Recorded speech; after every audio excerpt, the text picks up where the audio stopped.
hear it.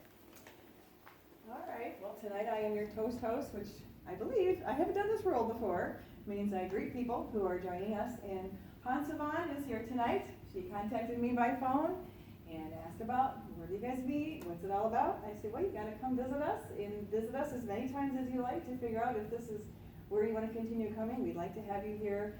It's a fun group. We're very open to, I guess, just anyone's opinion on things, on how we speak, and we're a very gracious group, and we really like each other, and that's really the bottom line. So we'd love to have you join us. And tonight I'm your humorist, and this is my first role as being a humorist. And being a humorist, I kind of want to include you getting to know me a little bit better. And one thing about me is, you should know, is that I'm a very weird person. So I wanted to thank you for listening to my weird little humor speech tonight. Feel free to laugh if I'm funny, and if you're laughing at me, that's fine too, because the laughing sounds the same to me. I don't know. And wouldn't it be funny if the laughing was different? If you were actually laughing at someone as opposed to with them. I just thought that was a funny thought. So, to explain how weird I am, this is something that actually happened tonight. I'm getting ready for tonight, and I put on my nice shirt. This is the first time, I've worn this shirt many times. This is the first time I took it off the rack, and I'm looking at it going, I think that zipper actually belongs in the front. I've always worn the zipper in the back, so tonight I'm actually wearing this shirt correctly tonight, because that's just me. It takes me months to figure things out. That's one of them. So telling jokes, being humorous, has been in my family, and growing up, we just kind of had a happy, fun family, and so I've actually made up a few jokes. So I'm going to share with you just two, and I'm sorry, I'll just apologize up front. The first one, I was 10, and I'm helping cook in the kitchen. I'm working on cooking food, chopping stuff up, and this one came to me. So here it is. What do you call a 12-foot ear of corn? Quite a maze thing. Oh, sorry. Oh, that's at me. That's at me. I can tell that one. The second one is the most risque joke I've ever come up with. So brace yourself. What street, and I came up with this one, driving home from Grand Rapids. I was going to college at night, and so take that for what it's worth. What street do all the pimps live on? Because they all live on one street. What street do all the pimps live on? Ionia. I'm sorry, that was really bad. I saw Ionia. I'm like, Ionia. Ionia. My wheels started turning. So, and weird stuff happens to me all the time. And so I tried to take note of that. I could use that somewhere. So one example of that is, y'all know, I don't know if you all know, some of you know, I've had a tummy tuck. Okay, this is not normal. It was out to here, now it's down to here. So anyway, during that procedure, I'm getting ready. I'm in the surgical unit in my horrible little gown, sitting on the table, and they have a really great procedure of having every person involved in this walk up to you and say, hi, my name is so-and-so. I'm responsible for doing this, and blah, blah, blah. After like the third person, I'm thinking, I can still bolt.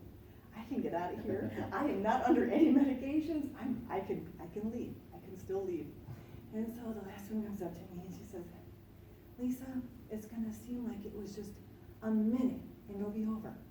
And the very next thing she said to me, Lisa, your procedure went very well. And I was like, oh, crap. And I don't know if any of you know what drains are, but the first thing I looked down and I got drains. I'm like, I didn't bolt. I should have bolted. So anyway, it's just stuff like that happens to me. But you guys deserve a real joke.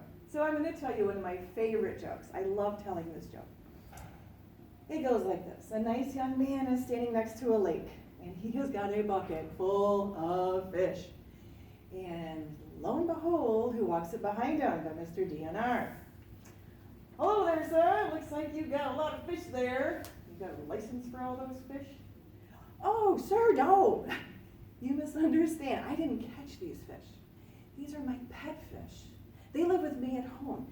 Every morning, I put them in this bucket, and I take them to the lake, and I let them out, and they swim around. They get some exercise. They see their friends and nibble on some weeds. And after 5 minutes, I blow my whistle, and I put the bucket by the water, and I blow my whistle, and they all jump back in. And then I take them home. So these are my pet fish. And the guy is just, I've heard everything until this. There's no way. He's got his ticket pad out. He's starting to write stuff down. He's like, no, you don't believe me, do you? No, I'll prove it to you. I'll prove to you these are my pet fish and that I'm telling you the truth. Can I show you? All right, son, go ahead. Show me how these are your pet fish. He's like, all right, watch carefully. He dumps them into the water and helps them away. Gets his whistle ready. Okay, go watch the clock. And they're sitting there, and DNR is just shaking his head, but he's curious. 1 minute goes by, 2 minutes goes by, 3, 4, finally 5. All right, son. Yeah. Well, blow your whistle. Blow my whistle. Blow your whistle so all your pet fish can jump back in your bucket. What fish? Love that. Because we have a little extra time, I'm going to tell you another one of my favorite. We're just going to bury this one. And this is my favorite epitaph. In old Tucson, Arizona, there's a little church with a little cemetery next to it, and there's a gravestone that has the best one. Most of you will get this. Some of you might not. It says, here lies Les Moore, shot dead with bullets 4. No less, no more. Thank you very much.